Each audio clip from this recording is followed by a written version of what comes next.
lembrar aí, né? Não, lembrando aí que a gente terminou na aula passada, falando sobre a Constituição Geral de Gráfico de Feynman, né? A gente tentou fazer a primeira abordagem pelo espaço das configurações, e aí a gente foi fazendo passo a passo a passagem pelo espaço dos momenta, para ver como, e as regras de Feynman que a gente usa são sempre dadas no espaço dos momenta, para ver então como é que a gente pode se captar, né, a essência das regras de Feynman. Então a gente viu aqui um gráfico, né, vamos chamar um gráfico, né, em geral, né, um gráfico de correção quântica, né, de correção de loop, né. Então a estrutura dele é sempre... Depois a gente vai falar sobre as integrais em si, que são divergentes. Nós falamos só a estruturação para compreender, né, como a gente vê as divergências nos gráficos de Feynman. Então ele tem linhas internas, né, por vários campos, né, ele tem um certo número de linhas internas, tem os vértices e tem as linhas externas. Então o gráfico é caracterizado por esse tipo de elementos. Depois a gente viu também na aula passada que o número de loops a gente pode sempre expressar como sendo o número de linhas internas menos o número de vértices menos 1.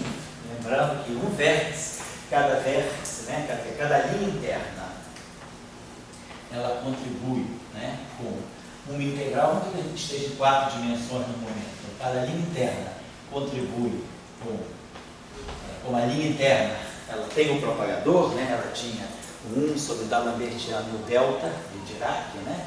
Ela contribui, então a gente, quando vai para o espaço dos momentos, a gente faz a transformada de Fourier da função delta do propagador. Então aparece o integral de momento e aparece o comportamento do propagador, vamos dizer assim, alguma coisa que tem um comportamento de uma potência de momento elevado ao n, né? Pode ser no caso de campo de Klein-Bode é 1 sobre K2. No caso do campo do fóton também é 1 sobre K2. No caso do campo do Dirac é 1 sobre K. O propagador ele tem um comportamento de menor potência, né, do momento no denominador, porque o propagador no Dirac é K/ sobre K2. Então ele tem a dimensão dele no momento é 1 sobre o momento. Então está assim em geral.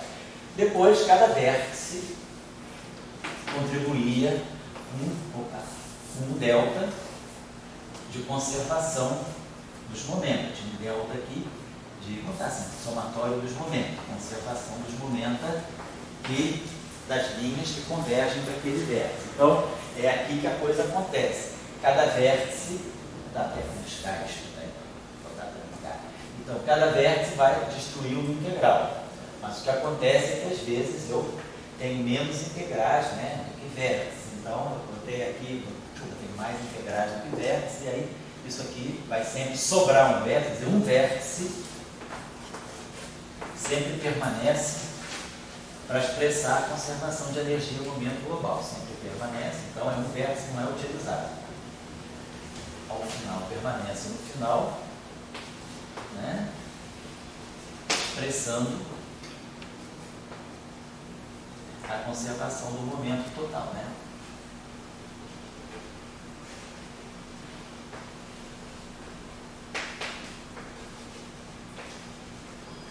Quando eu falo momento aqui, estou falando momento de energia, momento no sentido do Minkowskiano, né? Uma coisa é quase vetor. Bom, então, era mais ou menos essa estrutura. E a gente pegou, vamos pegar, vai depender, então, dos nossos lagrangianos, né?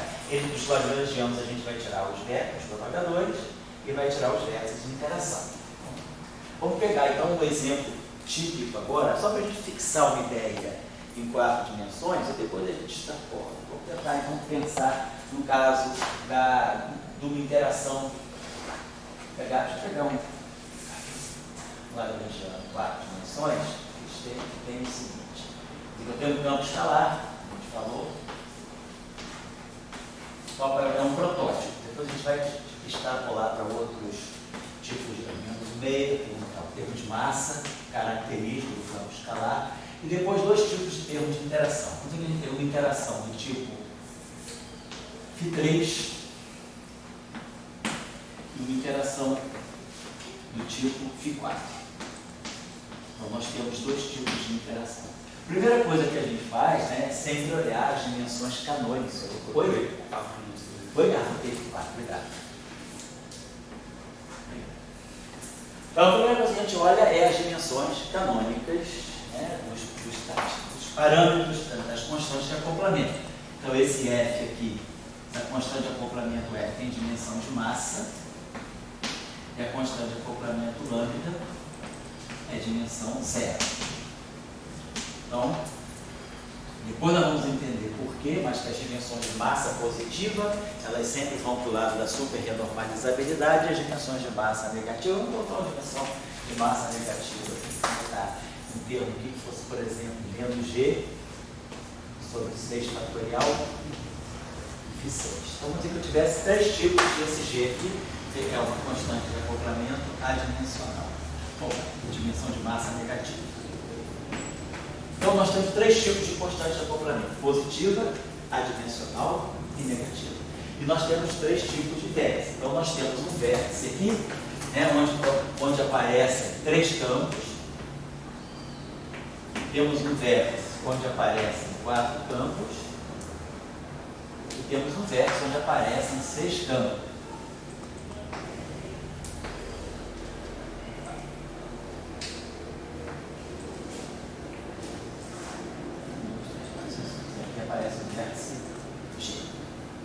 Pelas regras de Feynman, IF, Lambda, não vou colocar aqui os is nesse momento, não é importante. Então é claro que eu não vou poder desenhar nenhum gráfico, um loop a partir desse vértice. Se é um loop, eu posso desenhar, por exemplo, esse gráfico aqui, um gráfico de um loop que sai de 2 contribuições de vértice. Posso desenhar um gráfico desse tipo aqui, mas aí com lambda Φ4, né, poderia desenhar esse gráfico aqui, que é um gráfico de um loop também. O lambda Φ6, um gráfico de um loop que eu poderia desenhar, seria alguma coisa que teria que ter 6 vértices, né? Não vai dar para eu ver. Vamos ver assim, vou botar assim, 1, 2, 3, 4, 1, 2, 3, então teria 1, 2, 3, 4, 5, 6, 1, 2, 3, 4, 5, 6, então teria 6 perninhas nesse vértice, 6 perninhas nesse vértice, seria um vértice desse tipo. Então, só para ilustrar o tipo de gráfico. Mas o que a gente percebeu na aula passada foi que a estrutura do gráfico, ele tem as integrais de momento, os propagadores, né, e os vértices nas funções delta. E o que sobra para a gente, todo gráfico no final do dia, ele vai ter uma certa potência de momento. Por exemplo, só para a gente desenhar, se eu pegar esse gráfico de Feynman, pegando só o vértice Φ4, por exemplo. Então, esse gráfico aqui tem 4 pernas externas. Pelo que nós entendemos na aula passada, nós vimos o seguinte: na hora de montar esse gráfico, né, então eu teria eu tenho um loop só. Então, a gente só tem um loop só. O número de linhas internas é 2, o número de vértices é 2. 2 menos 1, 2 menos 1 no final. Então, é o vértice de um loop. Então, cada loop ele tem a sua atribuição de momento. Então, aqui tem um loop. Esse momento tem duplicado. Então, no final, eu vou ter uma integral de 4 e aqui eu vou ter 2 propagadores. O propagador aqui, só estou colocando a estrutura do propagador.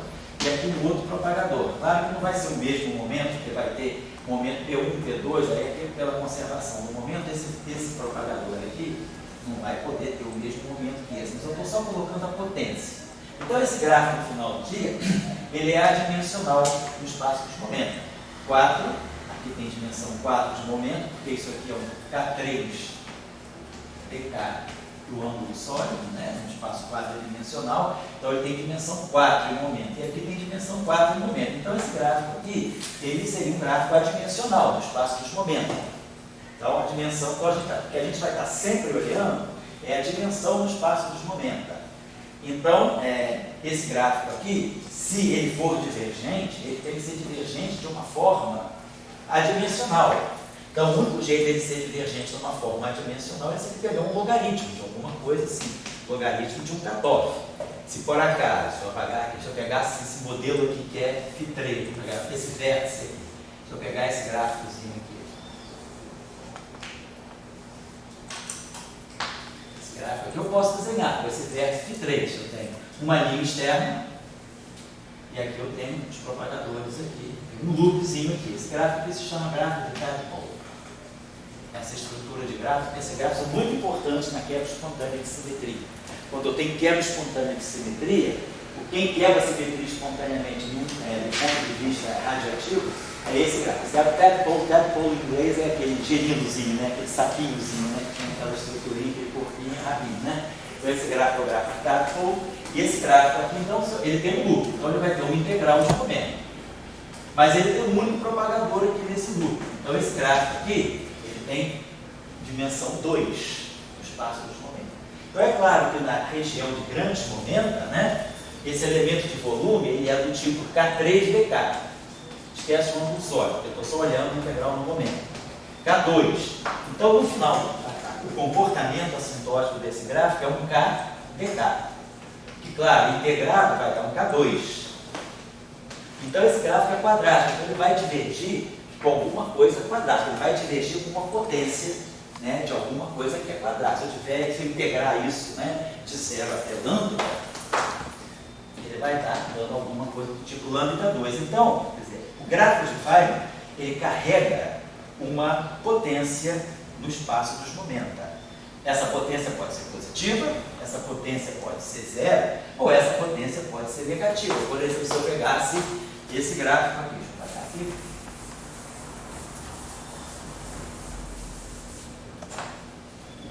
Vou pegar um gráfico, se pegar esse, pegar um gráfico desse tipo assim.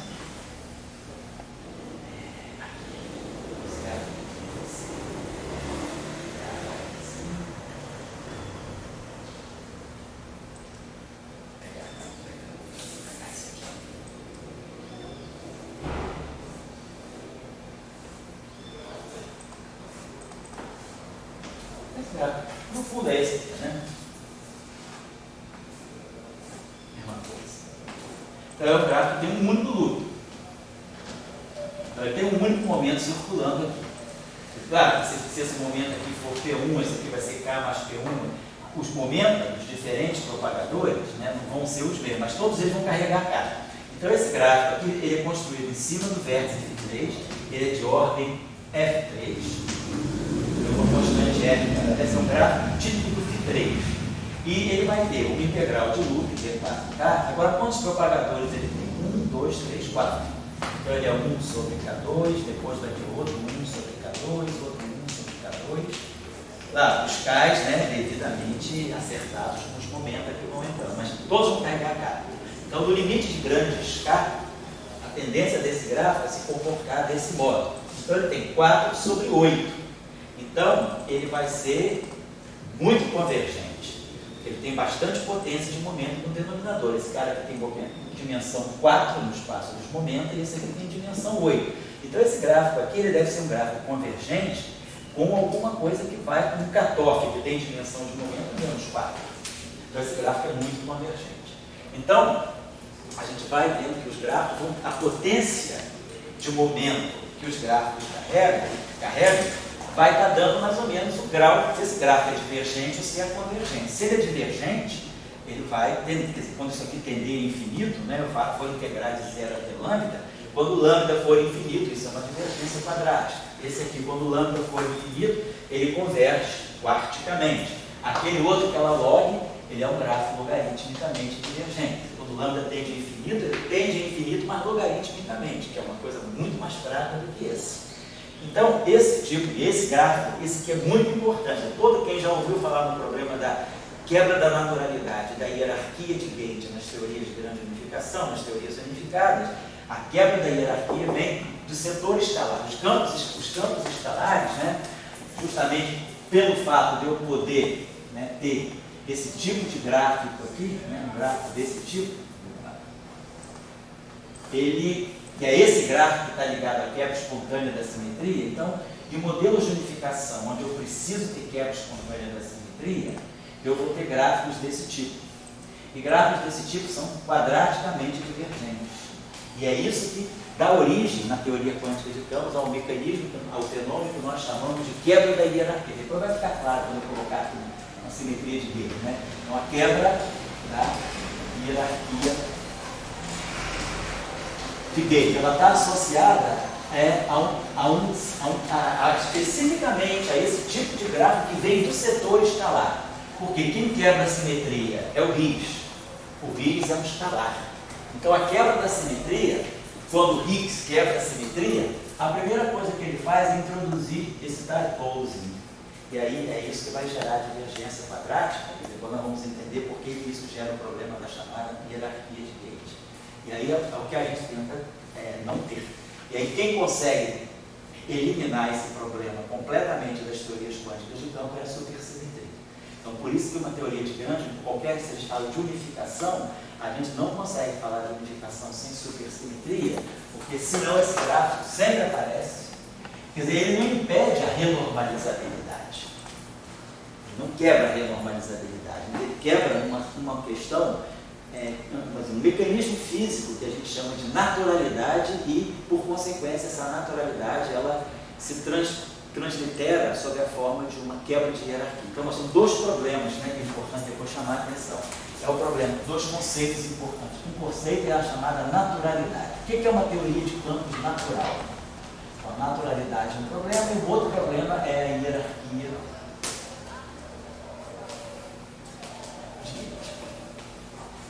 A naturalidade é um problema que diz o seguinte: você imaginar que você tem um modelo clássico. Então você organiza seus parâmetros. O modelo tem constantes de acoplamento, com certos valores. O teu modelo tem uma certa estimativa de valores. Quando você coloca a correção quântica, o que você espera da correção quântica? Que a correção quântica seja uma correção, seja um efeito quântico, seja um efeito pequeno. O que a gente espera de uma teoria quântica? Que ela seja uma pequena, ela seja manifestações de flutuações em torno de um vácuo. A gente espera que eu tenha uma configuração clássica e em torno dessa configuração clássica as configurações quânticas vão produzindo flutuações, mas flutuações que devam ser pequenas, que não sejam comparáveis à própria situação clássica. Quando você tem gráfico desse tipo, você gera, por correção quântica, correções violentas, que vão no limite do cutoff. Para grandes momentos, elas vão ser muito grandes. Então, você vai desbalancear toda a tua teoria. A tua teoria perde a naturalidade. Você tem uma teoria clássica, com certos valores. Quando você quantiza, introduz as correções de um loop, tudo dispara. Então, você perde o controle da naturalidade. O que a gente espera que uma teoria quântica seja natural? Um conceito, vamos dizer, uma coisa bem qualitativa. O que é a naturalidade? É você esperar que as correções quânticas sejam pequenas frente aos valores clássicos. Porque o que a gente espera das correções quânticas? As correções quânticas é H cortada. Então você espera que uma teoria clássica, que não tenha H cortada igual a zero, ela tenha valores dominantes. Quando você introduz a quantização, você está introduzindo H cortada, mas H cortada é pequeno. Então você imagina que as correções devem sempre ser correções de ordem H cortada ao quadrado. Então as correções quânticas devem ser pequenas flutuações em torno de uma situação clássica. Mas de repente você introduz um cutoff. Se esse cutoff aqui for a massa de Planck, que é 10 a 19 GeV, isso aqui vai disparar para 10 a 38 GeV ao quadrado. Aí você despiroca tudo. Então você quebra toda a naturalidade. Então o problema da naturalidade está associado a essa situação que você espera de uma boa teoria física, que as correções quânticas sejam realmente pequenas correções em cima dos valores clássicos. Quando você tem esse tipo de mecanismo, quando você tem quebra espontânea da simetria, esses dipoles, eles quebram completamente a naturalidade. E aí, por consequência, quando a naturalidade é quebrada, você viola também aquilo que a gente vai depois entender, que é a chamada hierarquia de Gauge. Então esse é o problema que a supersimetria tenta resolver e que deu muito espaço para a supersimetria se desenvolver quando ela resolveu esse problema que ficou claro já nos meados da década de 70. Quando o problema da unificação já vinha, e o problema grande da unificação era, para unificar, eu preciso quebrar a simetria espontaneamente. Preciso introduzir Higgs. Higgs são escalares, mas escalares quebram a naturalidade. Por consequência, quebra a simetria de Gauge. Então você ficava numa situação muito delicada de como dar sentido a uma teoria unificada. Quando a supersimetria vem, ela naturalmente destrói essa divergência, e a divergência deixa de ser quadrática e passa a ser logarítmica, que é uma divergência muito mais bem comportada. Isso aqui, se esse aqui era 10 a 38, isso aqui é 38. Então, nessa brincadeira, você perde aí 36 ordens de grandeza. Então é um pouco esse é o discurso. Então o conceito que vocês têm que amadurecer é naturalidade e hierarquia de Deus. Toda teoria quântica, um dos critérios para você ter uma boa teoria quântica de campo é que ela satisfaça o critério da naturalidade. Uma boa teoria quântica de campo, canta aí, black block. Está legal, parecendo os soldados árabes, né? Só aparece o olho e aparece 15. Como é que você dá um mujahid da jihad, né? Um guerreiro da jihad aí. Tá legal, dá uma filmada aí, tchau. Você afinal de contas está na República do Iraquistão. E lá só tem fundamentalismo. Tipo aí é guerreiro violento, aí se explode se for necessário. Então, uma boa teoria quântica de campo. O que a gente espera? Estou construindo um modelo meu de teoria quântica de campo. O que eu espero que esse modelo tenha? Bom, primeiro, uma boa teoria quântica de campo ela deve ser invariante, covariante, ela deve ter a covariância de Lorentz. Tá? Ela deve respeitar a causalidade. Não devo tratar, ela deve respeitar. Espero uma boa teoria de quântica de campo. A gente espera que ela seja renormalizável. Se ela não for, a gente tem que dar um sentido físico para aquilo. Em princípio, a gente quer uma teoria que seja Lorentz covariante, causal, respeite, quer dizer, seja renormalizável, seja unitária e satisfaça o critério de naturalidade. Então, a gente espera que são 5 critérios de uma boa teoria. Então, se eu construir um modelinho, eu espero que ele satisfaça essas condições. Se não satisfizer, se tiver uma física interessante por baixo, eu tenho que justificar. O meu modelo, por exemplo, não é renormalizável, mas, apesar de não ser renormalizável, ele funciona bem nesse regime de energia. Então, você pode assim, vender o teu modelo e, ao mesmo tempo, justificar algum aspecto que não seja completamente positivo dele. Né? Mas, assim, em princípio, o que a gente espera? O modelo padrão. Por que o modelo padrão é bom? O modelo padrão respeita a simetria de Lorentz. O modelo padrão respeita a causalidade. O modelo padrão respeita a renormalizabilidade, respeita a unitalidade e o modelo padrão resolve o problema da naturalidade quando introduz o pensamento. Então, essas são critérios. Então, a naturalidade, vocês se quiserem apurar um pouquinho, quem mais trabalhou, quem trouxe esse conceito de naturalidade para as teorias quânticas de campo, na literatura, que em inglês é naturalness, né? E o associado problema dele é o problema H-Higher.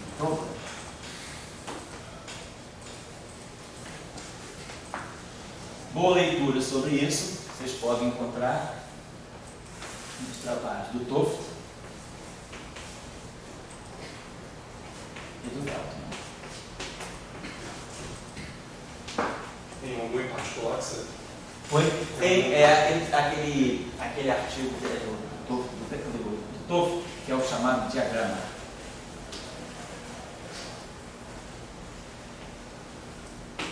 São as aulas que ele deu lá em Pisa, na Universidade de Pisa, e que ficaram, depois viraram livro. Ele deu essas aulas para a gente lá em Trieste também. Ele chegou a dar um ciclo desse curso, desse diagramar para nós lá na um salão com o Vitor N. E aí foi ali que ele apurou bastante essa discussão. Porque nessa época, essa discussão estava bombando bastante.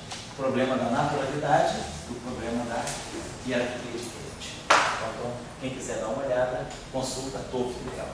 Mas posso fazer uma pergunta nesse? Pode, fala. Quando eu ouvi sobre esse problema, eu ouvi como problema da hierarquia no setor de Higgs e da forma que eu ouvi, né, que seria basicamente o setor da naturalidade. Um escalar fundamental, se você começa a considerar as correções quânticas de loop, né, ele teria uma correção radiativa para massa muito maior do que observada. Né? Isso, exatamente. Então, em valores, se não me engano, acho que a trilevel daria uma coisa de 100 GeV e toda a correção quântica quadraticamente divergente com lambda só daria 25 GeV. As pessoas se perguntam como poderia e tudo mais, e a supersimetria vem cancelando com fermions de loop, né? Isso, com loop de fermions. Supersimetria cancela. Mas a origem do problema não está no gráfico da massa. A origem do problema está nesse gráfico. São os tadpoles que são que fazem a quebra da simetria. Daí que surge o problema. E aí esse problema aqui se repercute na massa, porque aí quando você for calcular a correção ao propagador, você vai ter um gráfico desse tipo. Então, é esse tadpole aqui inserido no propagador que vai te dar a divergência. Quando eu vi essa coisa da massa, falaram que inclusive seria uma sensibilidade do Higgs a qualquer tipo de física além do modelo padrão. Né? Se você tivesse férmions mais pesados, qualquer coisa acima dessa escala, o Higgs estaria sentindo. E uma das formas que eu vi que estavam tentando corrigir isso era por Higgs composto de férmions. Higgs composto de férmions resolveria também essa questão dos tadpoles? Sim, porque você, na verdade, se o Higgs... Mas a questão é, como você vai... Isso é uma coisa assim, o conceito está razoável, mas operacionalmente isso não está implementado, porque como você vai... O que significa um Higgs composto de férmions? Significa que você vai introduzir uma família de férmions que vão ter uma quinta interação, que você vai ter que ter uma interação, uma nova interação entre esses férmions. Essa interação vai ter que ser forte o suficiente para condensar esses férmions e darem origem a um estado ligado, que é o Higgs. Então, o Higgs emerge como um estado ligado. Agora, você então elimina o Higgs e você introduz esses férmions. Agora, numa teoria fermiônica, onde você não tem o Higgs como campo fundamental, mas o Higgs aparece como um estado ligado, você numa teoria fermiônica não tem esse problema da hierarquia de Gauge, porque os férmions não geram tadpole. Porque se os férmions gerassem os tadpoles, eles quebrariam a simetria de Lorentz. Né? Porque o que é o tadpole, na verdade? O tadpole é um gráfico com um campo da linha externa. Então, se nós tivermos o valor esperado no vácuo, isso aqui, fisicamente, isso aqui é uma linha externa. Então, é o valor esperado no vácuo de um único campo. Então, se você tiver um campo fermiônico numa linha externa, vamos analisar isso aqui do ponto de vista do grupo de Lorentz. O vácuo tem spin zero, o férmio tem spin meio, e esse vácuo aqui tem spin zero. Quando você compõe spin meio com spin zero, esse estado aqui tem spin meio. Mas o estado de spin meio é ortogonal ao estado de spin zero, então isso aqui tem que dar zero.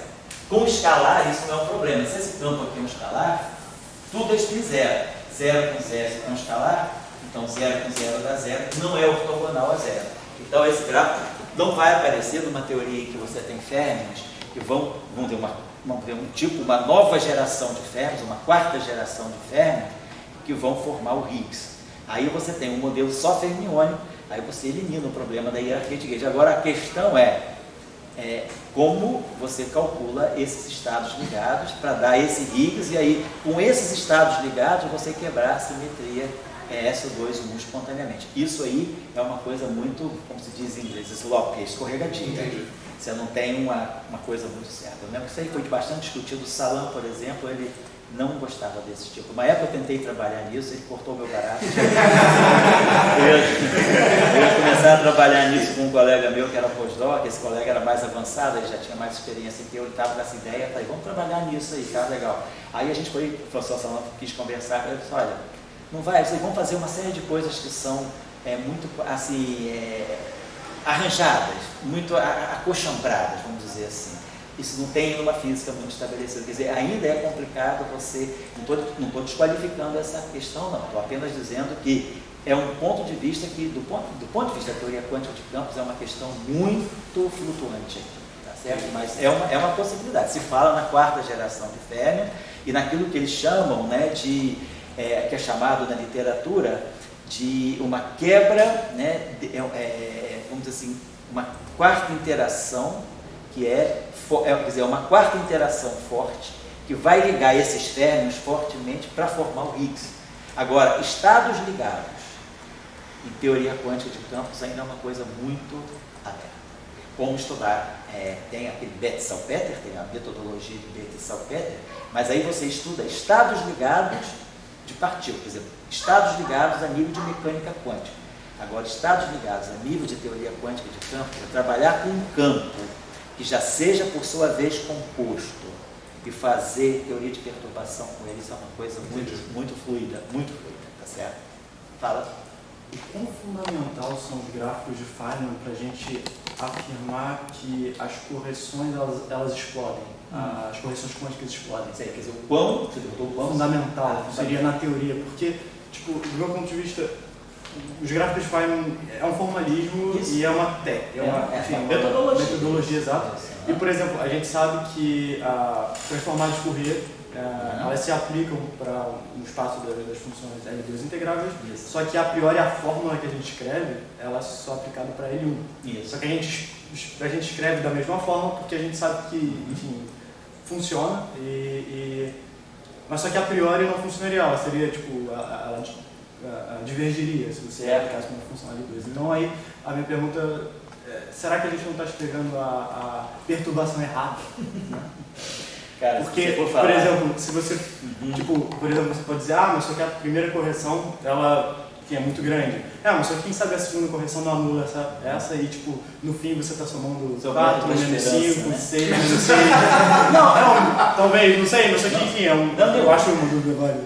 A coisa é muito mais baixo nível do que isso. Okay. A coisa é a seguinte, se você falar com um axiomático da teoria quântica de campos, um físico matemático que trabalha mesmo na teoria quântica de campos, dando sentido a todas as expressões, o nosso passo íntegro não existe. Você está escrevendo isso, o nosso passo íntegro.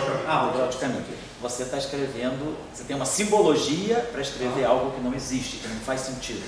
Quer dizer, o gráfico de Feynman, ele vem daí. Quer dizer, então, você faz gráfico de Feynman, vamos dizer assim, você cria um método de trabalho, né, um método calculacional, que é muito criticado do ponto de vista matemático, mas que você sabe extrair resultado físico dele. Você consegue, com isso, tirar o momento de polo magnético do elétron para todas as teorias, exceto a gravitação. Para QCD você tem bons resultados, para a teoria eletrofrágil você tem bons resultados, e para a eletrodinâmica quântica você tem resultados que batem até a 13ª casa decimal teoria do experimento. Então a gente aprendeu, né, a tirar, vamos dizer, coisas boas dos gráficos de Feynman. Agora, a questão é, eles, do ponto de vista mesmo, a grande crítica de quem faz, por exemplo, teoria de perturbação causal, Causal Perturbation Theory, que é o formalismo muito importante de Epstein-Glaser, né? Aliás, vocês que são de Viçosa, o professor Pinguet deve ter falado disso com vocês, né? Deve ter ouvido falar alguma vez. Né, Paulo trabalha com isso. Gente, Epstein-Glaser.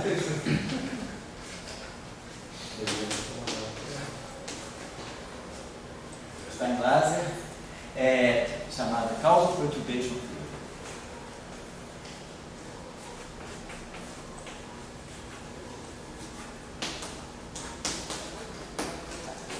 Essa teoria de perturbação causal, ela vem no sentido justamente de melhorar os problemas da teoria quântica de campos. Porque na teoria quântica de campos, o que você está fazendo? Você pega, por exemplo, 3 campos em interação. Você vai pegar 3 campos escalares.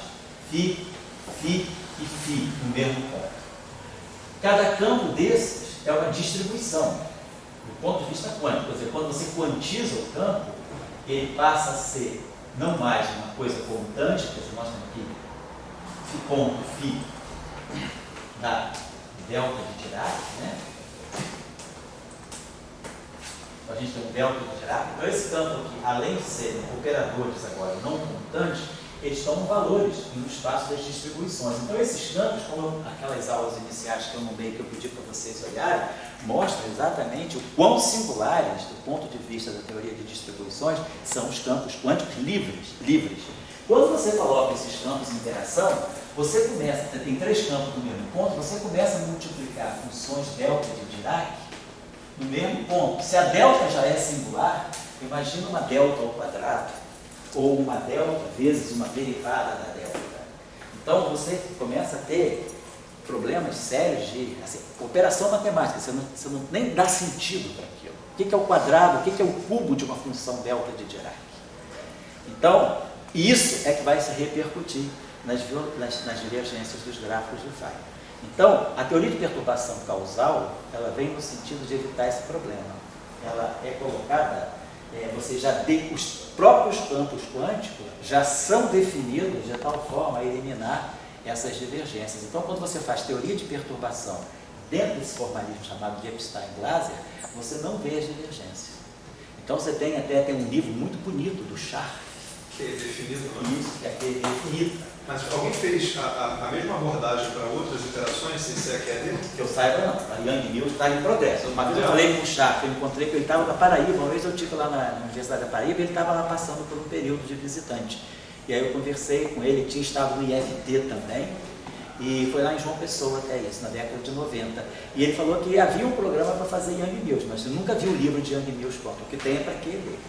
Então, eles fazem uma QED definida, porque eles usam teoria de perturbação causal, e aí essas divergências dos gráficos de Feynman nem aparecem. Então, é um formalismo que foi introduzido por esses dois pesquisadores da Universidade de Genebra. Ele está em Glasgow. O pessoal lá em Genebra tem uma tradição disso, por isso que o professor Piguet, uma das primeiras vezes que ele veio ao Brasil ainda, ele deu para a gente um mini curso sobre essas coisas aqui. Então, é uma outra abordagem para a teoria de perturbação. Quer dizer, ela evita essas divergências devido a você estar multiplicando, colocando no mesmo ponto várias distribuições. Cada uma, a distribuição já é muito divergente, imagina um produto de 2, 3 funções delta, com derivadas da delta, laplaciana de delta, né? Então, agora, o método de gráfico de Feynman, vamos dizer assim, é um método, digamos assim, vamos falar a verdade, um método sujo, que dá bons resultados. Quer dizer, uma coisa interessante em física é você manipular, vamos dizer assim, coisas erradas e tirar resultados certos, né? Quer dizer, não é a melhor das físicas isso, mas é um expediente, né, que a gente pode se virar para poder, digamos, conviver com os fenômenos. Quer dizer, você consegue ter bons resultados na QED, consegue ter bons resultados na QCD, usando essa metodologia. Então, é um método de abordagem que não é o melhor. Tem outros métodos de abordagem, eu vou lá. Tem quantização, tem a quantização estocástica, tem a quantização por passe íntimo, tem a quantização estocástica, tem a quantização causal, tem a quantização por BRST, tem outros tipos de quantização, né? A quantização por point splitting também. Então, a gente pode escolher, mas a dos gráficos de Feynman é a mais popular. Vamos dizer, ela se tornou um pouco hegemônica, né? Porque ela é muito abordável, acabou sendo muito divulgada e dá bons resultados. Sabendo manipular, quer dizer, você tem que aprender a saber tirar o resultado certo da coisa errada. Vamos dizer assim, fala aí. Sabendo tirar o resultado certo da coisa errada ou sabendo tirar o resultado certo da coisa errada, por que a gente assume que, por exemplo, o termo de correção, ele, enfim, você não teria um outro... É porque eu não vejo a explicação do porquê que a gente não está falando que 1/3 é igual a 1 mais menos 2, mais 4, menos 8, etc. Porque é como se você estivesse considerando 1/3 sendo O primeiro termo de expressão. Sendo 1 sobre 1 menos 2 e expandindo como se fosse uma série geométrica. Então, por que, enfim, talvez, vai que a gente some todos esses termos que são divergentes, não dá alguma coisa que a gente conseguiria interpretar uma continuação analítica. Pode ser. E aí, mas a questão se você pegar a série da QED, a série perturbativa da QED, ela é completamente divergente. Você não consegue somar a série. Então, seria aplicando o método de resonação? Mesmo aplicando o método de resonação, você não consegue somar a série. Então, o que você tem que se contentar é tirar resultado perturbativo. Uma das grandes, quer dizer, um outro método de quantização que tem é a quantização na rede. Justamente, você vai para a rede, você faz lattice theory, lattice gauge theory, lattice QED, você vai fazer teoria de campo na rede, tanto a teoria lambda, qualquer teoria de campo, você implementa na rede. Por quê? Na rede você agora tem pontos discretizados, então você nunca vai estar multiplicando campos no mesmo ponto. Então você elimina esse problema. Agora, é um método computacional. A questão criticável, quer dizer, criticar não, que as pessoas buscam compreender melhor, é como tornar confiável o limite da rede para o contínuo. Tudo que você tira da rede, se você agora fizer o espaçamento da rede tender a zero para tender ao contínuo, será que os resultados persistem? Então, na rede, você consegue estudar não perturbativamente, porque você soma realmente sobre todas as configurações na tua integral de caminho. Então, é um método, vamos dizer assim, seria o ideal, né, se ele conseguisse ser bem implementado para todas as teorias. A gente tem problemas para implementar férmions na rede, não é simples, né? Então, é um método que seria uma abordagem que substituiria essa aqui. Você tem hoje, faz Monte Carlo com os grandes clusters de computador, você consegue fazer uma boa abordagem computacional para as teorias quânticas de campo, mas aí tem uma série de problemas depois que são como confiar no limite do contínuo. Então, são outras abordagens. O que a gente acostumou foi que deu certo, né, com essas teorias iniciais. Uma crítica que a gente pode pensar também, assim, será que o problema da gravitação quântica é um problema da gravitação quântica intrínseco a ela, ou é um problema do nosso método de quantização? Talvez a gente não tenha ainda encontrado o método matemático correto que se aplique à gravitação, se aplica a QED, se aplica a QCD, se aplica a eletrofraca, mas pode estar falhando na hora da gravitação. Então pode ser que a gente esteja querendo, vamos dizer assim, transpor para a gravitação tudo que a gente aprendeu nas outras teorias. A gravitação é uma teoria de Yang-Mills? Só que uma teoria de Yang-Mills em cima de um grupo não compacto. E isso aí já traz alguma dificuldade. Então, é um pouco isso. Eu estou colocando para vocês assim, a coisa da maneira real. Eu não estou querendo dourar, né, o cenário. O cenário é triste, é isso mesmo. É por isso que vocês estão aqui, para vocês melhorarem essas coisas. É um estímulo, né, a se buscar algo melhor. Tem vários métodos de quantização estabelecidos. É uma coisa interessante, quer dizer, o cara passar um tempo da vida dele estudando esses métodos, analisando, comparando e tentando construir alguma coisa melhor. Teoria quântica é teoria de Gauge na rede, ou teoria na rede em geral, né? É uma tentativa boa, mas também não é uma coisa que você diga, eu achei os resultados na rede, eu tenho certeza que isso vale no contínuo. Você tem essa certeza, essa aí é uma questão muito debatida. Professor, curiosidade que eu fiquei, quando a gente tem a relatividade geral e aí a gente tenta impor a quantização canônica, aparece esse problema da naturalidade? Não, na gravitação não, porque a gravitação, se você pensar a gravitação pura, sem matéria, aí não vai aparecer. Não, mas com matéria. Com matéria aparece. Você acoplar escalares na gravitação aparece. Mas botou escalar. Botou escalar, Tem problema. Certo? Agora a questão, botou escalar e botou supersimetria, a supersimetria ela já tutela o escalar. Se você pensar de uma certa maneira, né, a gente pensando nos princípios que nós conhecemos. Invariância de gauge. O que a invariância de gauge faz para nós em 4 dimensões? Ela assegura, ela está nos bastidores da massa zero do fóton. Quer dizer assim, o fóton tem massa zero ou o gluon tem massa zero porque você tem a simetria de gauge. A simetria de gauge, ela protege o bóson vetorial de ganha-massa. A não ser que ela seja quebrada espontaneamente, mas se ela for exata, uma simetria de gauge, ela impede que o teu campo de gauge ganhe massa. Se você perguntar para um férmion, simetria quiral. Simetria quiral, ela protege, se você tiver uma teoria fermiônica com férmions quirais, a simetria quiral, se não houver anomalia, ela protege o férmion de ganhar massa também. Aí a pergunta que existe uma simetria que protege os escalares? E se o escalar tem massa zero, será que por correção quântica ele pode adquirir massa? Pode. A única simetria que protege o escalar é a supersimetria. Então a supersimetria é aquela simetria que garante que se o escalar não tem massa, a nível clássico, ele não vai adquirir massa a nível quântico. Então, vamos dizer assim, um dos aspectos interessantes de você abordar a supersimetria. Tem muitas maneiras de você introduzir a supersimetria. Você pode introduzir a supersimetria falando do grupo conforme, da invariância conforme.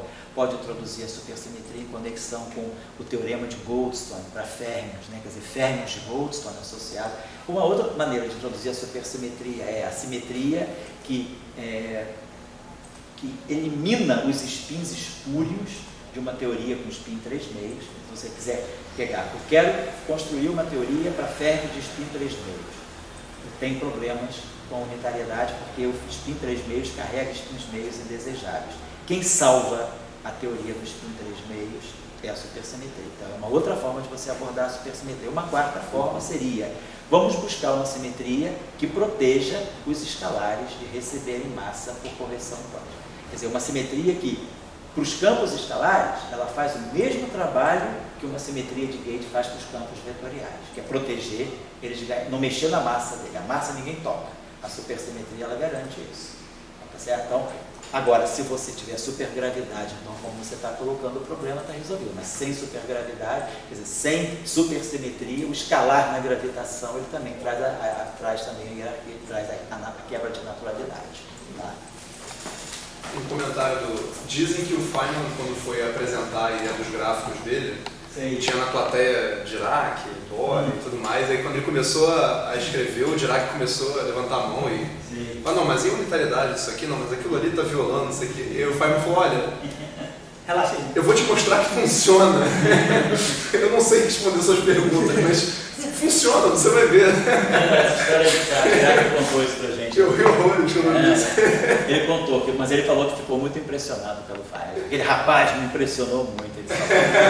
Ele falou que ficou chocado com aquele jogo, mas que ele conversou com o Feynman e que o Feynman assim, impressionou ele bastante. Né? Não, é uma coisa engenhosa mesmo, né? Funciona. Né? Então vamos lá. Então, é isso. Estudar essa divergência, quer dizer, estudar o grau de divergência de um gráfico de Feynman é aquilo que nos vai fazer compreender, como a gente mostrou aqui, estudando o grau de divergência dele, sabendo se é quadrático, se é logarítmico, se é linear, ou se tem potência negativa, é que a gente vai saber se o gráfico de Feynman é convergente ou divergente. Isso a gente chama, então, de contagem de potências, né? Power count em inglês, né? Contagem de potências. Quer dizer, que é um critério já necessário, mas não suficiente para renormalizar a contagem de potências ou, vamos dizer assim, análise do grau superficial de divergência. Né? Análise do grau superficial de divergência do gráfico. É superficial porque ela não está levando em conta as simetrias. Um gráfico pode ser divergente pela contagem de potência, mas aí depois as simetrias vão fazer, a gente vai ver quando a gente for falar das identidades de ordem, as simetrias vão falar, o gráfico diverge pela contagem de potência, mas a simetria ela dá um elemento extra que reduz a divergência. Então esse método de contagem de potência, ele é, vamos dizer assim, é um método que dá o pior resultado possível, ele é bem pessimista. Se ele dá bom, é porque a coisa é boa. Agora, se ele dá ruim, não desanime, porque se houver simetrias, as simetrias podem melhorar o resultado. Então, o grau superficial de divergência, ele dá sempre, ele sempre, vamos dizer assim, majora a divergência que o gráfico pode ter. Quer dizer, ele dá sempre uma expectativa da mais alta divergência que o gráfico pode ter. Então, ele traz sempre para nós, vamos dizer assim, média, né? Que você dá uma estimativa, né? Eu vou até melhor colocar o seguinte, majora o grau de divergência do gráfico.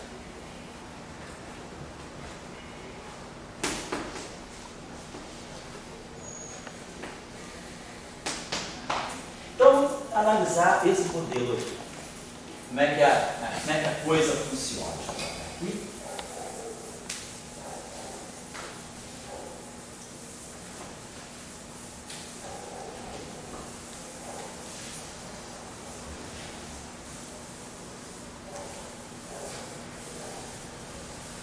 Então, olha só. Vamos imaginar, então, propagador está claro para nós. No espaço dos momenta, isso aqui vai ficar um K2 e transformado de Fourier de φ ao quadrado. E aqui vai ficar M2 transformado de Fourier φ ao. Então, propagador é 1 sobre K2. Inverter isso aqui. K2 mais M2 vai ficar 1 sobre K2 mais M2. Então, o propagador, né, quer dizer, o propagador do campo escalar, vamos colocar assim, tem aqueles famosos Cis lá, mas ele é algo desse tipo, I sobre K2 menos M2. Então, é o propagador do campo escalar. Então, ele tem uma divergência, ele tem uma potência de momento quadrado no denominador. Mas, cada propagador aparece uma linha interna. Estou fazendo esse exercício aqui em 4 dimensões. Então, a linha interna está aqui. Então, cada linha interna, ela vai uma integral de momento e com o propagador. Nessa teoria eu só tenho escalares. Então, o propagador, eu estou sempre analisando tudo no limite de altos momenta. Então, quer dizer, esse termo aqui é muito dominante sobre isso. Por isso que para a contagem de potência a gente esquece as massas, porque a gente está sempre no limite de altos momentos, então o comportamento assintótico do propagador é 1 sobre K2. Então, cada linha interna, ela vai contribuir com uma potência no espaço dos momentos, mais 2, T4K sobre K2. Depois, cada vértice vai contribuir com um delta de conservação dos momentos. Então, a função delta, né, ela tem sempre a dimensão oposta do argumento. Né? Delta de x tem dimensão de x a menos 1. Então, se eu estou no espaço dos momentos, a delta de p tem dimensão de momento a menos 1. Só que agora eu tenho 4 funções delta. Delta de px, py e pz. Então, eu tenho aqui ter uma potência menos 4. Né? A função delta ela tem sempre, né, a dimensão oposta do elemento de volume. Então aqui eu tenho menos 4. Então, em princípio, na hora de eu contar a divergência, vamos chamar de delta, né? Delta do gráfico. Esse delta aqui não está representando a potência em momento do gráfico, o grau de divergência do gráfico. Então ele vai ser 2 vezes o número de linhas internas menos 4 vezes o número de vértices. Só que esse número de vértices, na verdade, né, vai sobrar sempre um delta sempre fica. Então eu não vou usar todos os deltas, como a gente já viu. Sempre fatora um delta que vai ficar no final para dar a conservação global de energia no momento das pernas externas. Então eu tenho basicamente essa estrutura aqui. Vai ficar 4, vou pegar assim, vai ficar 4, mais 2 vezes o número de linhas internas, menos 4 vezes. Então, claro, a gente não tem uma ideia clara aqui, porque dependendo do gráfico, para cada gráfico eu tenho um número de linhas internas e um número de linhas externas, de vértices. Então, isso está muito dependente do gráfico em particular. Vamos tentar dar uma expressão mais geral para isso, menos dependente. Que é o seguinte, um gráfico também tem linhas externas. Então, por exemplo, eu posso calcular gráficos muito diferentes, por exemplo, para 4 linhas externas de fio. Fixando o número de linhas externas, eu posso ter muitos gráficos diferentes. Então, vamos tentar colocar o número de linhas externas nessa discussão. Vamos lembrar o seguinte, quando a gente tem um gráfico, né, cada linha interna, ela se acopla a 2 vértices. Cada linha externa entra num vértice só. Essa linha externa vê um vértice, essa linha externa vê um vértice, agora essa linha interna vê 2 vértices. Essa vê um e essa vê um. Então, e a gente está observando o seguinte, em cada linha eu tenho, por exemplo, num trivértice, eu tenho 3 campos escalares. Num quadrivértice, eu tenho 4 campos escalares. Num 6 vértice, eu tenho 6 campos escalares. Então, eu posso arranjar uma relação que a gente chama de relação topológica, que é independente do gráfico, né? Que é a relação topológica. Ela vai contar o número de campos que convergem para os vértices. Por exemplo, se eu pegar, então eu só tenho linhas internas de fio, só tenho propagador fio. Então, cada linha interna conta por 2 vértices. Cada linha externa, essa aqui é a linha externa, conta por um vértice.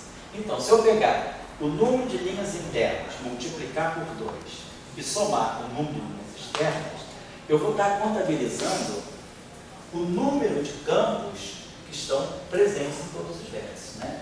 Por exemplo, se eu pegar esse gráfico aqui, quantas linhas internas eu tenho? 1, 2, 2 vezes 2, 4. Quantas linhas externas eu tenho? 1, 2, 3, 4. 4 e 4, 8. Eu tenho esse vértice, lambda φ4, e esse vértice, lambda φ4. Cada vértice tem 4 campos. Então, se eu multiplicar um vértice, quer dizer, cada vértice que tem 4 campos, se eu multiplicar por 4, eu vou estar contando o número de campos que vão estar ligados a todos os vértices. Então, por aqui é uma contagem. Eu contando 2 vezes o número de linhas internas. 1, 2. 2 vezes o número de linhas internas. Cada linha interna conta por 2 vértices. Cada linha externa conta por um vértice. Então, fazendo essa operação aqui, eu estou contando o número de campos que estão chegando nos vértices. Por outro lado, esse mesmo número de campos eu posso contar olhando os vértices. Nesse caso aqui da teoria puro lambda φ4, cada vértice tem 4 campos. Mas agora aqui eu tenho uma teoria um modelo mais misto, né? Um pouquinho mais misturado. Eu tenho, por exemplo, trivértice. Então, cada trivértice vai contar por 3 campos. Cada quadrivértice vai contar por 4 campos. E cada 6 vértices, nele vão convergir 6 campos. Então, do lado direito, eu estou contando o número total de linhas de campo, internas e externas. Por aqui, eu estou contando também o número total de linhas de campos. Né? Quer dizer, por aqui eu estou contando pelos vértices e por aqui eu estou contando pelas linhas propriamente ditas. Vamos pegar um outro vértice um gráfico que misture, por exemplo, duas dessas interações. Vamos pegar, por exemplo, esse gráfico aqui, ele tem um lambda φ4 aqui, tem um lambda φ3 aqui, e vamos dizer, tem um lambda φ4 aqui. Vamos dizer, esse vértice aqui, esse gráfico aqui tem três núcleos. Então ele tem vértice 4, vértice 4, vértice 4, vértice 3. Então vamos contar o número de linhas internas que ele tem. Internas. 1, 2, 3, 4, 5, 6. 6 linhas internas. Então 6 vezes 2, 12. Quantas linhas externas ele tem? 1, 2, 3. Está dando 15 aqui. Quantos trivértices ele tem? Um trivértice. Então, 3 vezes 3, 9. Um trivértice, 3. Então, um trivértice. Cada trivértice tem 3 linhas. Quantos quadrivértices ele tem? 1, 2, 3. Né? Quadrivértice é 1, 2, 3. Né? Então, 4 vezes quadrivértice tem 3. 4 vezes 3, 12, com 3, 15. Então, por aqui, eu estou contando o número de linhas pelos vértices. E por aqui eu estou contando o número de linhas pelas linhas propriamente. Quantas linhas externas, quantas linhas internas. E aí eu faço a contabilização depois, vendo que o número de linhas pode ser contado pelos vértices. Né? Vou pegar um outro gráficozinho só para pegar um que tenha φ6, por exemplo.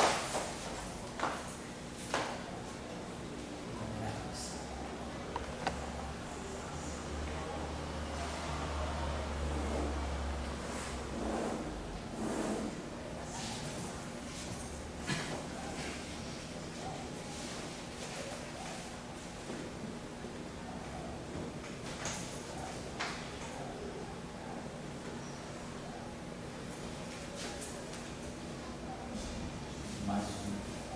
E agora, 1, 2, 3, 4, 5, 6. Esse gráfico tem 6 pernas aqui. Nessa perna externa aqui, pode ter 1, 2, 3, 4. Esse. Eu tenho, aqui eu tenho.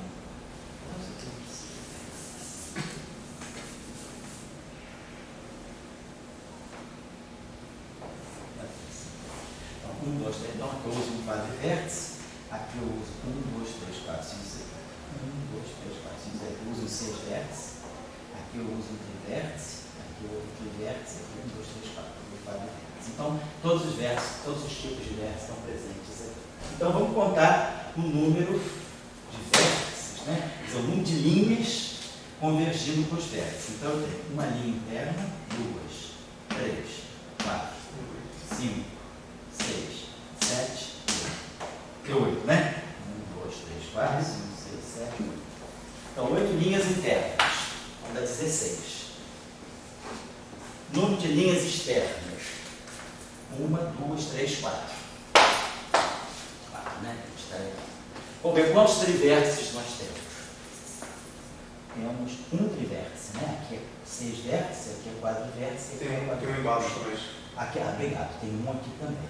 Então, aqui não tem linha externa, nós temos linha interna. Então, aqui eu tenho trivértice. Então, um trivértice, 2 trivértices. Então, aqui dá um fator 6. Quadrivértice. Nós temos, esse aqui é 6, aqui é 3, então tem 2 quadrivértices. Então, vai ficar um 8. E 6 vértices. 6 vértices, nós temos 1. Então, aqui dá mais 6. Então, dá 12, 8, 20. Então, entenderam como é que a coisa funciona. Então, fazendo um testezinho, mas a ideia é essa, né? É sempre ver. Depois eu vou dar exemplos mais complicados para a gente ver quando tiver propagador misto, coisas assim.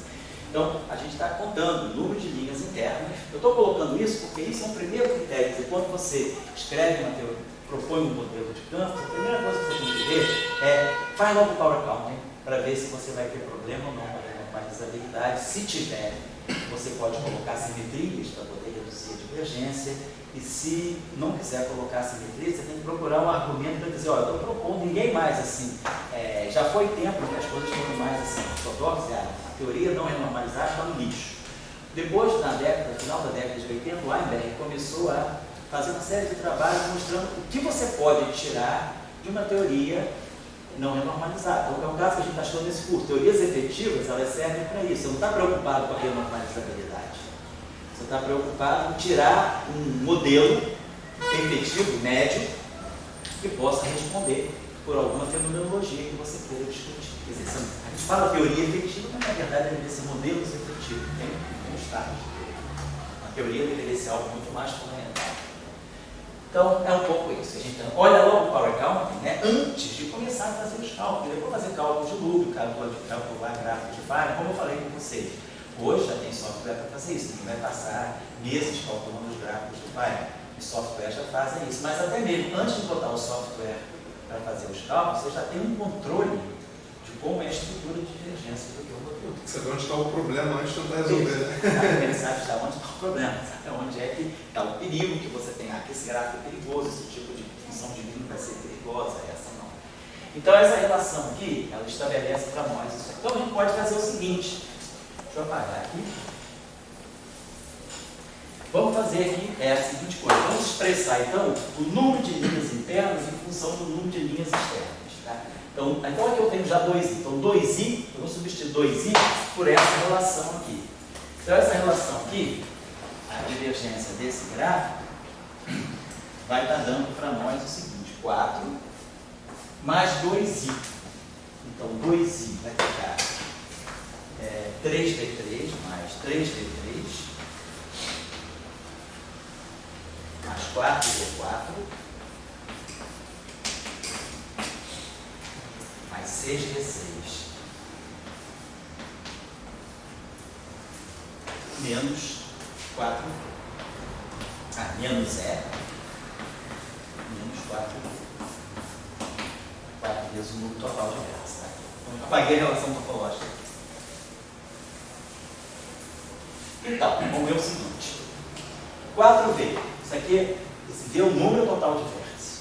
Então esse 4v aqui, esse v aqui é v3, é o número de versos triplos, mais o número de versos quártiplos, mais o número de versos sextuplos. Então isso aqui vai dar para nós 4. Aí eu vou ter, ó, menos 4v3.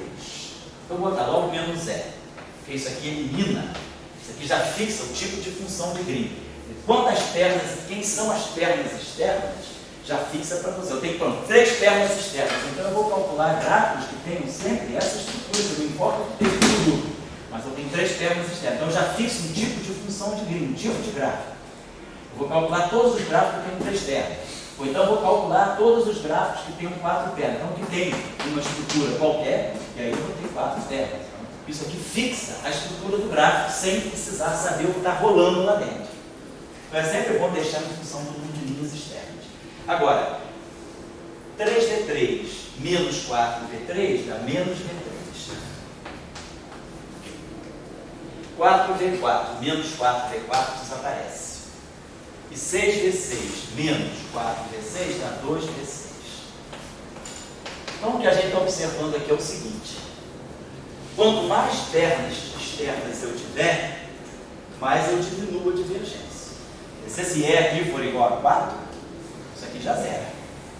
Agora, e os números de trivértices, eles estão também puxando a divergência para baixo. Estão reduzindo. Agora, o número de vértices dos sexternos, ele está puxando a divergência para cima.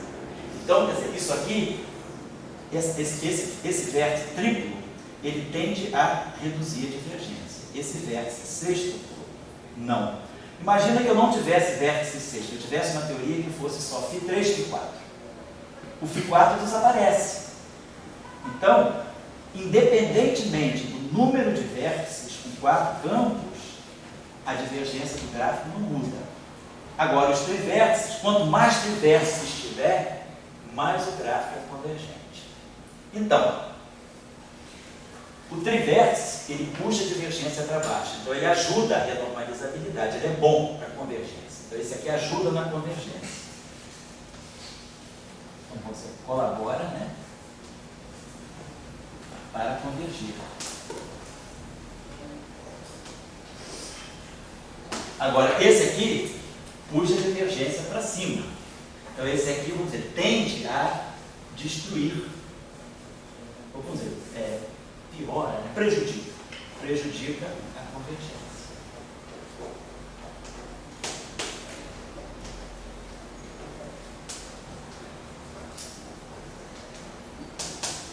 Então, se o meu modelo tivesse só vértice V4, se eu tivesse uma teoria puro φ4, suponhamos por um momento que nós não tenhamos nem a interação φ3, nem a interação φ6. Então, isso aqui desaparece e isso aqui desaparece. Estou pegando essa situação especial. Uma teoria puro lambda φ4. O que vai acontecer? Vai acontecer o seguinte: quais são os únicos os únicos gráficos que podem ser divergentes? É igual a 1 da divergência 3. Então eu posso ter um gráfico com essa categoria aqui. Não importa o que está aqui dentro. Eu tenho uma linha externa e aqui eu posso ter quantos núcleos eu quiser, não importa. Um gráfico que tem apenas uma linha externa, ele vai ter divergência cúbica. Depois, um gráfico que tenha duas linhas externas, ele vai ter divergência quadrática. Então, se eu tiver algo desse tipo aqui,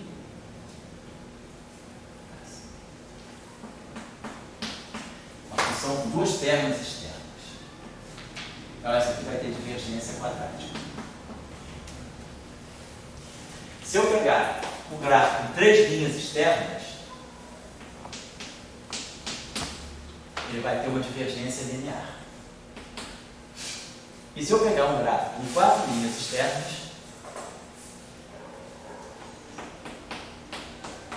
ele vai ter divergência logarítmica. Com 5 linhas externas ele já converge. Então, o que eu encontro é apenas 4 categorias de gráficos que podem divergir, independentemente do número de núcleos, independentemente do número de teoria por lambda de 4 pura. Porque tudo desapareceu. Isso aqui eu tirei por conta. Eu tenho uma teoria lambda de 4 puro, então o número de vértices desapareceu sozinho. E aí eu tenho 4 categorias de gráficos que são divergentes. Somente essas. Qualquer outro gráfico é convergente. Então eu tenho um número finito de famílias de gráficos que são convergentes. Observe o seguinte: no lagrangiano de partida, eu não tenho nenhum gráfico com uma perna externa. Tudo é quadrático, é quadrático ou quártico. Tem coisa quadrática? Tem. Não tem coisa cúbica nesse lagrangiano, sem φ3, sem φ6, e tem uma coisa quártica, que é isso aqui. Existe uma simetria aí, quer dizer, como esse lagrangiano é só par em φ, aqui tem φ2, aqui tem φ2 e aqui tem φ4, esse lagrangiano é simétrico se eu fizer essa transformação. Se φ for em menos φ, esse lagrangiano é simétrico. Então, um gráfico que tenha uma única perna externa de φ, ele tem essa estrutura. Ele é uma função de Green de um ponto. Ele é vácuo, φ, vácuo. É uma função de Green de um ponto. Se eu tiver uma simetria que leva φ em menos φ, isso aqui, devido à simetria, vai ser igual a ele mesmo. Então, esse gráfico aqui se anula por conta da simetria.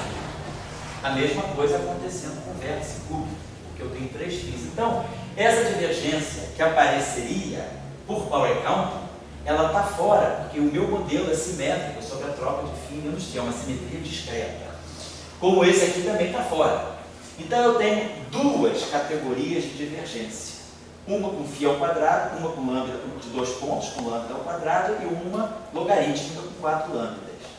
Então eu tenho 2 categorias divergentes. Uma sai daqui, outra sai daqui. Essa categoria tem 2 campos, está presente no lagrangiano. Essa categoria tem 4 campos, está presente no lagrangiano. É isso que vai me dar a dizer que a teoria é renormalizável. Por quê? Eu vou poder pegar essa divergência e esconder aqui dentro. Eu vou jogar daqui para dentro. Na hora de renormalizar, a gente vai ver. E essa divergência que vai sair aqui, eu vou poder esconder aqui. Tem 4 pontos aqui, essa função é divergente. Aqui tem 4 pontos. Eu vou pegar o resultado que eu tenho clássico, vou juntar com esse resultado, vou pegar o infinito quântico, vou de alguma forma esconder aqui dentro. Então a teoria que é renormalizável, o modelo que é renormalizável, ele é caracterizado dessa forma. ele tem um Power Counting que me diz que há uma categoria finita de gráficos que são divergentes. Vou lá. Uma categoria finita de gráficos que são divergentes. E esses gráficos que são divergentes, eles correspondem a termos que já estão lagrangianos de partida. Então, isso vai me dar a chance de esconder esses infinitos dentro dos termos que já estão no lagrangiano. E aí a gente vai fazer depois o chamado processo de renormalização. Já vou lá. Se a teoria não é normalizável, quanto mais vértices eu tiver, mais ela diverge. Então eu vou ter uma categoria infinita de divergências. Não vou poder categorizar as divergências por uma categoria finita, por um número finito de tipos de gráfico. Porque à medida que eu vou aumentando a divergência, eu posso botar aqui 8 pernas externas. Tá bom, 4 menos 8 dá menos 4. Mas aí eu posso ter, sei lá, 6 vértices. Isso aqui dá 12. Então, eu não vou controlar. Eu vou ter, então, o número, os vértices que correspondem a interações não renormalizáveis, eles vão aparecer explicitamente no Power Counting com uma potência positiva, um coeficiente positivo. Aqueles que são super renormalizáveis, por exemplo, esse aqui, se eu pegar um V3, por exemplo, só para dar aqui, já vou lá, tá, Edson?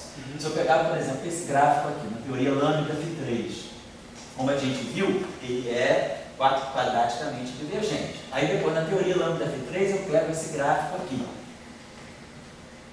Esse aqui é logaritmicamente divergente.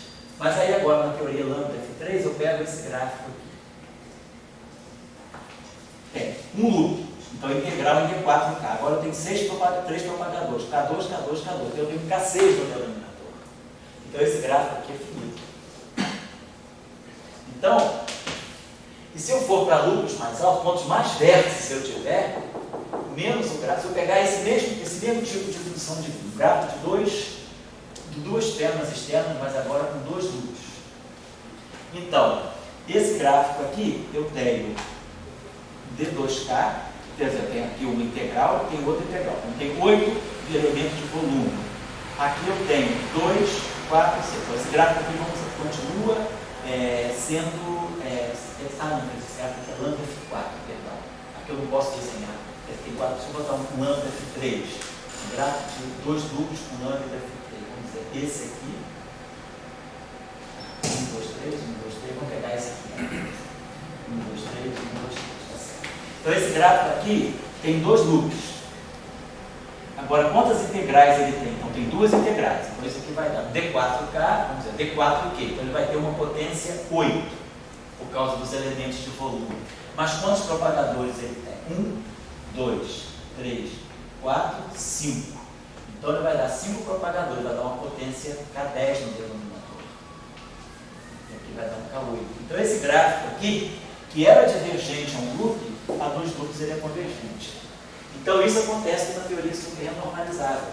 Você encontra as divergências nas ordens mais baixas. À medida que você vai aumentando o número de loops, a divergência desaparece. Então, uma teoria super-renormalizável ela é caracterizada por divergências só até uma certa ordem de loops, ou número de vértices.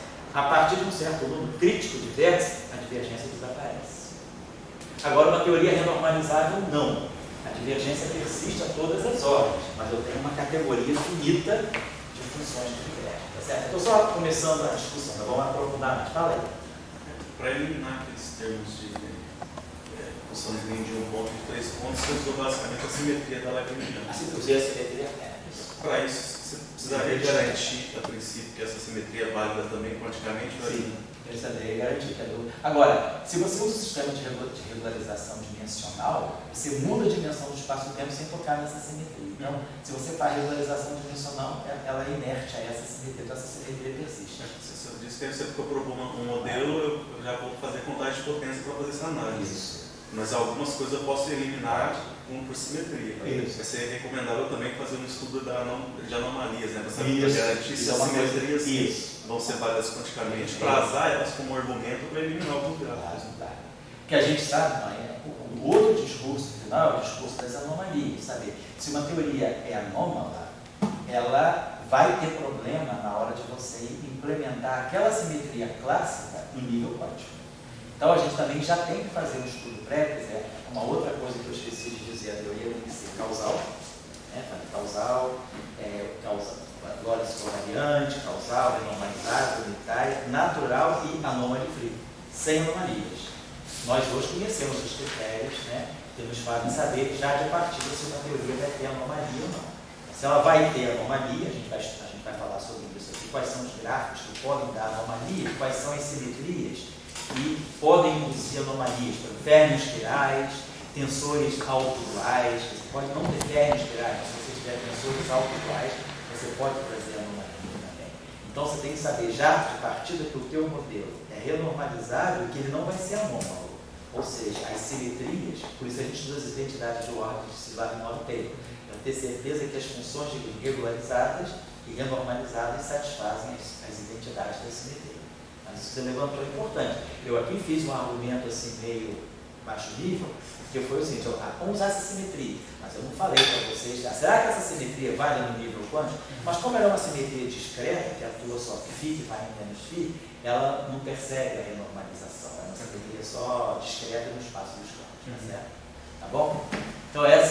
Então esse exemplo aqui nos mostra que em 4 dimensões, uma teoria puramente φ3 é super renormalizável, uma teoria puramente φ4 é renormalizável e uma teoria puramente φ6 é não renormalizável. Então, isso a gente colocou os 3 ao mesmo tempo. Vamos fazer um caso agora, vamos pegar uma teoria do tipo lambda φm em d dimensões. Vamos supor agora que eu tenho um lagrangiano do tipo.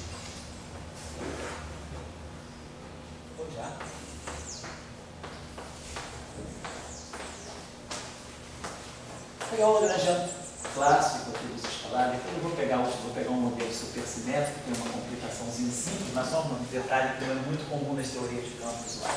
E vou dizer que eu tivesse uma interação lambda φm em n dimensões. Esse n fatorial que não é importante, é só para evitar algum